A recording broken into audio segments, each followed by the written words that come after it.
Vous me confondez ou pas? Non, je ne vous confondrai jamais, Eva. Je vous propose de regarder un des sujets qui est étonnant dans Envoyé spécial ce soir sur France 2 à 21h. Ça s'appelle le business de nos émotions, ou comment les grandes marques et les enseignes de supermarchés passent au crible nos émotions pour mieux nous cibler et nous faire consommer, évidemment. Passage en revue des nouvelles techniques utilisées. Ondes cérébrales, fréquences cardiaques, expression du visage ou encore analyse de la voix. Ah, j'en ai vraiment marre, ça suffit maintenant.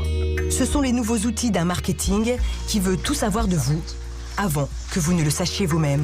Alors à se demander si on n'est pas des cobayes coincés dans un film de science-fiction. Alors petit exemple de ce qu'on peut faire avec nos émotions.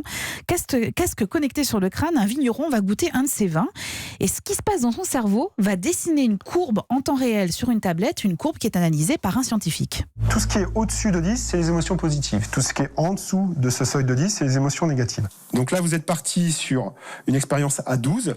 Et là, vous avez eu plutôt une constante. Ce qui est intéressant, c'est ce pic-là, qui correspond à votre deuxième mise en bouche, qui pour moi était plutôt positive. Donc on est sur une expérience très favorable.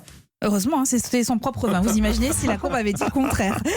Rechercher le plaisir du consommateur, stratégie diabolique qui passe donc par les émotions. Logique parce quand on sait que 80% de nos actions sont commandées par ces mêmes émotions.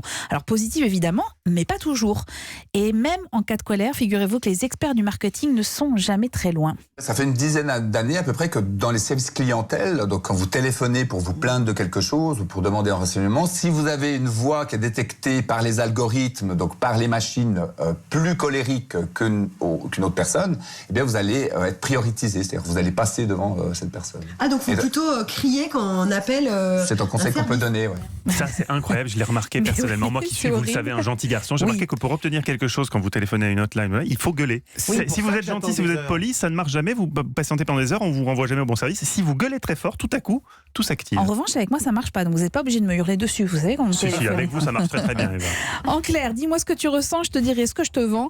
C'est un très bon sujet qui fout un peu la trouille, mais on va pas se mentir. Voilà. Mais j'ai bien tenté de me rassurer en me disant que pour l'instant, il fallait accepter la plupart du temps d'être cobaye de ces grandes marques. Mais tout laisse à penser que bientôt nos émotions seront quand même scrutées réellement malgré nous. C'est un excellent sujet à voir dans Envoyé spécial ce soir sur France 2 à 21h.